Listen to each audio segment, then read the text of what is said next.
Game starts with the ship arriving on Mars, and we hear Parker explaining he came here 6 months ago to start a new chapter and think about what to do with his life. But it turned out that life in the mines is hell.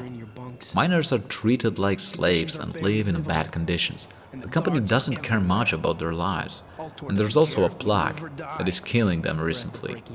No one knows what causes it or how to cure it. Workers are on the edge, while someone named Eos started to put pamphlets in the barracks claiming that Ultor is responsible for the plague and encouraging miners to be ready for the revolt against Ultor Corporation. Parker has just finished his work shift and he returns to barracks. He approaches a guard who abuses one of his colleagues, and when he tries to hit the miner, he defends himself and a guard gets killed. The other guards open fire and Parker grabs a weapon and miners start to defend themselves. Riots break out and Parker manages to stay alive. He meets other miners who tell him they are with the Red Faction. Together they progress through the shaft. Soon, Eos contacts through the radio and tells the time has come. Parker and the other miners try to reach the docking bay and want to reach the shuttle to get back to Earth. Also, a guy named Hendricks connects and tells Parker he is a security technician and offers help. He tells Parker that all other miners from his level were killed by guards. He warns Parker to be careful as Ultor's forces try to block the mines to keep the rebellion from spreading. Parker manages to stay alive, but in 5 minutes the M4 level will be sealed. Parker reaches the barracks. Hendricks tries to guide Parker to the others heading for the docking bay. He also reveals he has a reason to hate the corporation, but he doesn't get into details. When Parker reaches the prison, he frees one of the miners and he opens the door but soon gets killed by the guards. Hendricks manages to find a way that Parker can reach the bay. The elevator is destroyed, so he climbs up and manages to reach the docking bay, but it is too late and the shuttle already leaves. But as soon as it rises to the sky, it gets shut down by missiles and destroyed. Parker must fight to survive until Hendricks hints him to take the elevator and go down to level N17. That will get him close to the Red Faction base. When he gets there, Eos tells him to fight until the others find him. He must also progress through the abandoned section of the mine that is not stable. When he gets through it, Eos tells him that they need his help in knocking out geothermal power plant. The plant is strategic to the Ultor, and cutting off their power supply will give miners a chance to perform a major attack. When Parker reaches the geothermal power plant, Eos orders him to sabotage turbines, water control, water reclamation, lava control and the main controls. Basically the whole place. Hendricks also tells him to destroy pump systems, but Ultor's security soon is alerted about his presence, so Parker must break through dozens of guards hunting for him, and the engineers at the facility seem to be on his side, often giving him tips. When Parker completes his mission in the power plant, Eos tells him that Ultor runs an underwater laboratory and asks him to reach it. He gets there and is ordered to meet with the other miner. He gives Parker a suit that will give him the ability to go stealth. Parker hides his weapon and sneaks through the laboratory. Eos tells him to find and capture a guy named Griffin, and Hendricks helps him to find his office on the 3rd floor.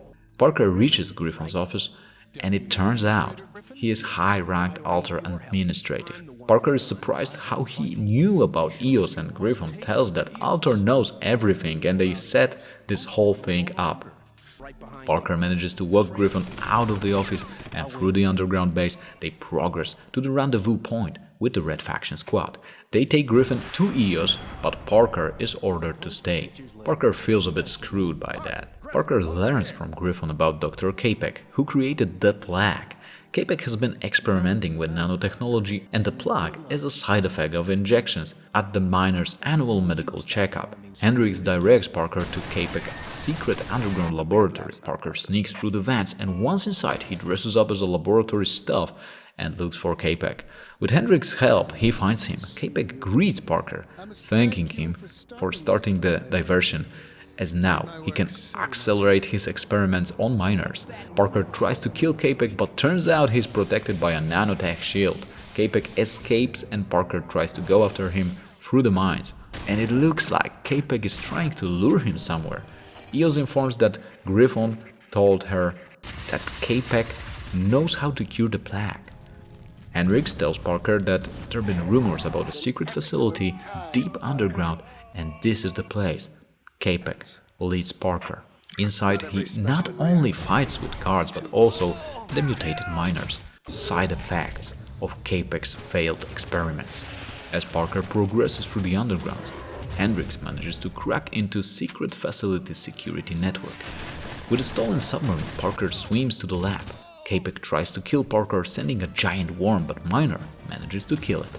He finds a lab and breaks in through security. K-Pack is aware that he is coming and sends more mutated creatures to stop Parker, but he manages to find him.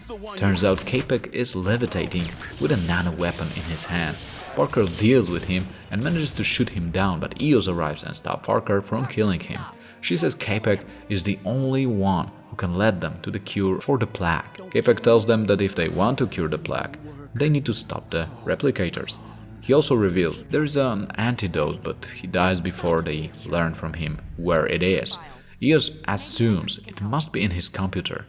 Then she tells Parker to leave the facility and tell the others there is a cure, while she stays and tries to get some files from the computer. And in the background we hear that a 60-second self-destruction sequence initiated at this moment.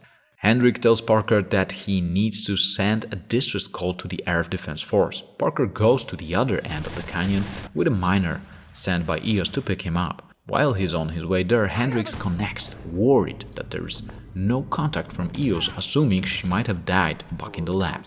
Also, he informs that Ultor sends reinforcements led by merciless Colonel Mosako, and those are not just regular guards, but highly skilled mercenaries. Parker reaches the trade center and looks for a console. Turns out mercenaries are already at the place, killing everyone, no questions asked. That includes not only the miners, but even the guards. Parker manages to find the console and sends a signal to Earth Defense Force. After that, Hendricks tells Parker to destroy the missile defense system that was missiling the shuttles that tried to leave the planet. Hendricks guides him to the missile command. While Parker rides the train, Eos connects and tells she made it out of the lab. She got the antidote, and right now her people are working to synthesize it and see if it works. She tells Parker he needs to get on a shuttle and reach the space station to disable the laser satellite network. If he doesn't do that, when the Air Defense Forces reach Mars, they will be blown up out of the sky. And Hendricks jammed the missile bay doors closed, so when Parker reaches the control room and launches them, they just blew up inside, destroying that part of the complex. While Eos rebels are being pushed back by Mosako mercenaries, Parker races with time to reach the shuttle. He manages to break into the bay and steal one of the ships. When he reaches the satellite, he finds and disables the planet defense system, but Hendricks tells him that Ultor has received a coded message from Air Defense Force and they are destroying all the evidence of their activity on Mars. When he gets back on planet surface, Hendricks reports that mercenaries are preparing to evacuate and get orders to destroy the entire mining complex. And though they were not ordered to attack the Red Faction outpost, Colonel Mosako did that in revenge for all the trouble miners caused them. Parker tries to reach the mining complex and help them in struggle, but he gets captured behind the closed doors and knocked down with a poisoning gas. He wakes up in captivity. Soon Red Faction squad arrives and frees the prisoners, including Parker. Turns out Hendricks sent them and he asks Parker to go to the mercenaries' headquarters. Soon Colonel Mosako finds Hendricks and kills him. She also sends more troops to stop Parker, but he fights his way through and manages to reach her. Mosako is already in the shuttle trying to leave, but Parker blows it up. Turns out she is wearing that nano shield, so she survived the explosion and now they duel each other. And Parker wins that duel. After he kills Mosako, Parker sees that Eos is tied up and sitting on the floor next to the bomb, which has been set to explode. After deactivating it, Eos tells Parker that an antidote for the plague has been made and is being given to every sick miner. But their conversation is interrupted by a fighter that aims guns at them. Lucky, Earth Defense Force arrived just in time to shoot it down.